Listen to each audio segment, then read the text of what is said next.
შემთხვევაში პირველად ვაძლევ შემთხვევას უფლებას რომ ეს ღიად გამოვხატო სიმპათია კონკრეტული მოქმედი პოლიტიკოსის მიმართ მართლაც ცოტა მომზადებელიც ვიყავი ამ ვთქვათ ფორმატისათვის როგორც იტყვიან მაგრამ ნუ არა უშავს თუმცა ნაფიქრი გაქვთ ბუნებრივად არა ცხადია ხა არც მოვიდოდი იმიტომ რომ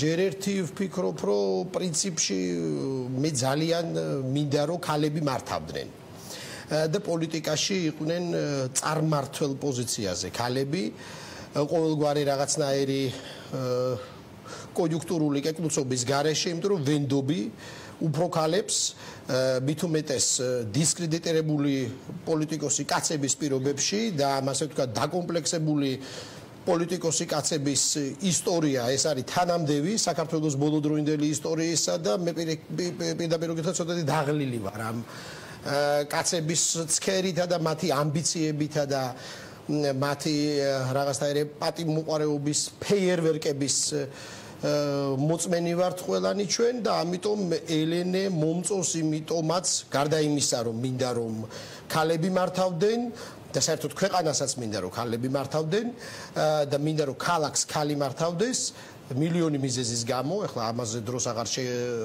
გაგიცდენ. პრინციპში მიზეზებიც, იმიტომ რომ ეხლა ამორჩეველი შეიძლება დაგეთანხმოთ, შეიძლება არა. ამიტომ იქ შემოყვეთ სიღრმეებში. რატომ ხარ რაღაცა ტიპის მე ვფიქრობ და არა მხოლოდ მე, რაღაცა ტიპის სიდინჯე, სხვაგვარი სიბრძნე, რაღაცნაირი სწორი კომპრომისის შესაძლებლობა, ნიჭი ახასიათებთ ქალებს ისტორიულადაც, პოლიტიკურადაც და დღესაც ჩვენ რო გადავხედოთ ახლა პოლიტიკურ რეალობებს ევროპაში, ხო, მაგალითად, იქ სადაც ქალი მართავს, კარგად მართავს. სტაბილურობა. კი, ნამდვილად, ეხლა ქალი ლიდერი არის გერმანიის ყველაზე ძლიერი გერმანიის ძლიერი კანცლერი ქალია.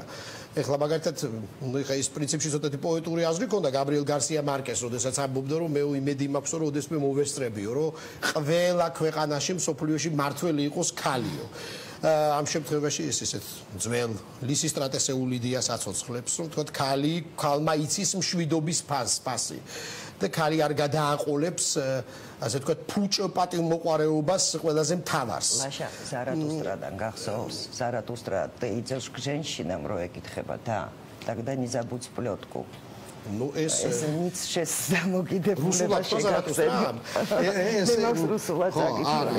ეს აბსოლუტურად სრულიად არა. ницше ეს ეხა ზარათუსტრას სხვა რაღაცას გვეუბნება, ამ შემთხვევაში ვერ დაგეთანხმებით, ეხლა ницше რა კონტექსტში წერს ამას ეს მასების მართვის კუთხით, რომელიც მე ნაცისტებმა გამოიყენეს კიდეც დამახინჯებული ფორმით. ეხლა რომ მასა ისე უნდა მართო თითქოს და როგორც შესაძლოა ქალი უნდა დაიმორჩილო. ნუ ეხლა საკმაოდ საეჭო იდეა, რომელიც ეხლა ბუნებრივად მინიჩე ეხლა ბევრნაირად დაამახინჯეს, მაგრამ ამაზე არ ვლაპარაკობ. ეხლა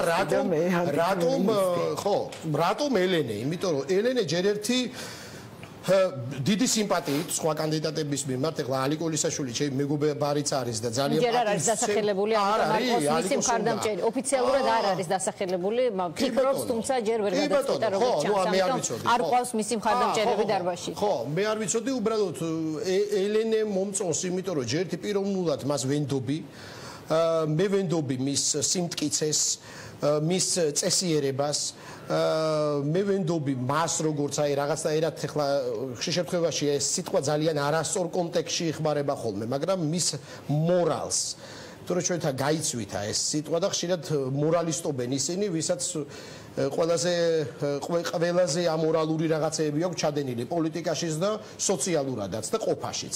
ამ შემთხვევაში მორალის ის მოდელია ჩემთვის ელენე,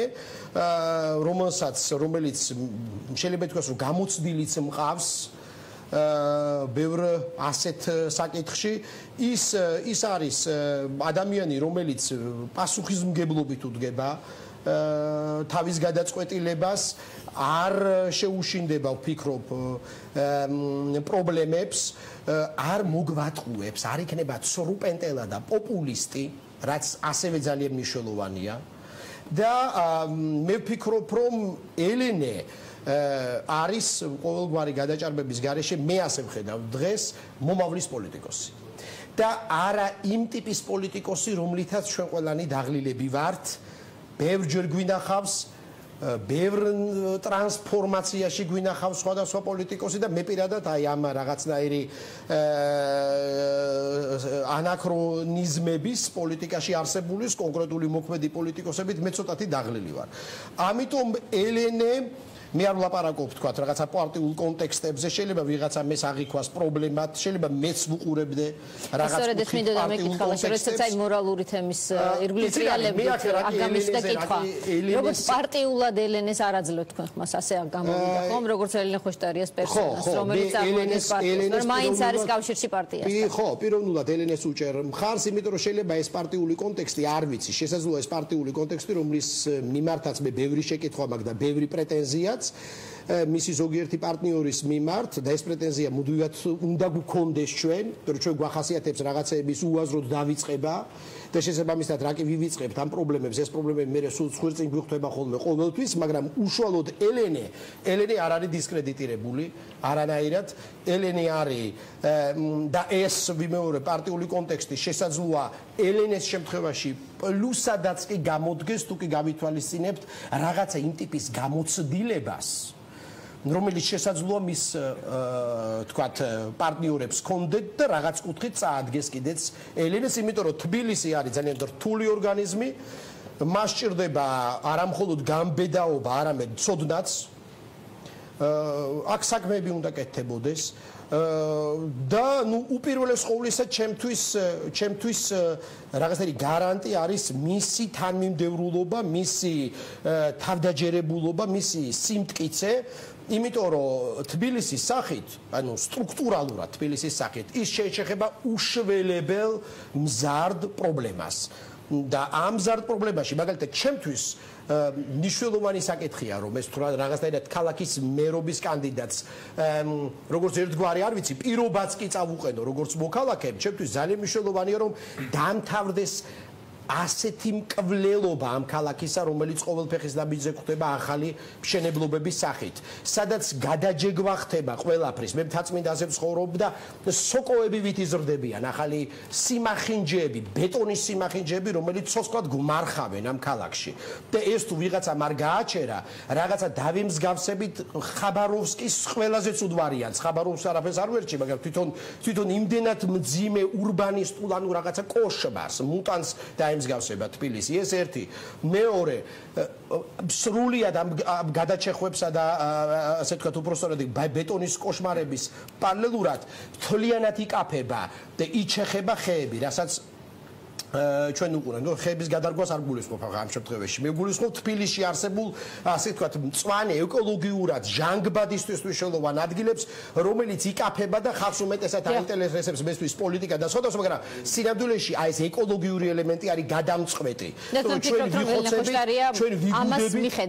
მე ვფიქრობ, რომ ელენეში არ არის ამ კუთხით პოპულიზმი, რომ ხმან მხოლოდ ილაპარაკოს. მე ეს მოლოდინი მაქვს. ეხლა მე ბუნებრივია, რომ გარკვეულ მოლოდინებზე ვსაუბრობ, ხო და გარკვეულ შეიძლება ითქვას პირობებზეც, იმიტომ რომ მე მინდა ესეთი მერი, რომელიც იზრუნებს ეკოლოგიაზე, რომელიც გააჩერებს ვიმეორებ აი ამ ბეტონის სიმახინჯეების მშენებლობას, რომელიც აი ახლა თუნდაც გამოვიარე და ან თუნდაც ესთეტიკური თვალსაჩინით, ხო? ერთი უცხოელი მეგობარი მეუბნება, რა ლამაზი ქალაქი გაქვს და როგორ ვერ ხვდებით. როგორი მოვლა ჭირდება ამ თქვენ ლამას ქალაქსო, ხო? აი გამოვიარე თუნდაც ახლა რუსთაველის გამზირი და დავინახე რაღაცა კიდე ბოდიში ახლა ეს რაღაცა დეტალია, მაგრამ მხატვრის სახლის ადგილას აშენებული რაღაცა ახალი სიმახინჯია და ამ სიმახინჯის წინ დგას რაღაცა უშველებელი შევარდენი. საიდან გაჩნდა ეს შევარდენი? ისტორიულ ადგილას, რუსთაველის ცენტრში, სადაც 9 აპრილი მოხდა. სადაც უამრავი ამბავი მომხდარა ისტორიულად სათუთი და ძალიან საინტერესო, როგორც ესთეტიკური თვალსაზრისით და შინაარსობრივი თვალსაზრისით და რაღაცა ასე ვთქვათ სრულიად ურბანისტული პროვინციალიზმის ფორმით ვიღაცა თავნება სრულიად კრიმინალი, რომელიც გამდიდრებული არის მართლა ჩვენი ბებიებისა და ჩვენი მშობლებისა და ჩვენი ფულით დგავს რაღაცა სიმახინჯე შევარდენს. აი ეს შევარდენების ჩადგმები და აი ესეთი თვითნებური ბოდიში თვითნებური ეს რაღაცა მუტანტების ჩადგმა და ამოზრდა, ხო და გაჩერდეს ოდესმე ამ ქალაქში. რეპლიკა გქონდათ. ჟიჟი მე არ ვიცი, ჩვენ შეგვიძლია. კი, ბუნებრივია, თქვენ შეგიძლიათ. დიახ, რა თქმა უნდა, თქვენ კონტაქტის შეკითხვა მქონდა, რომ ველოსიპედთან თუ არის ახლოს თქო ეს არქიტექტის რო გვაქვს ძეგლი დადგმული. შევარდენი. მე აქ ამ შემთხვევაში ხათულა ოპონირებისთვის არ ვარ მოსული. მე ვლაპარაკობ სიმახინჯეებზე, რომელიც ქალაქში ვრცელდება და ვრცელდება. რომლის გამოც ჩვენს გული ფტკიოდა სხვათა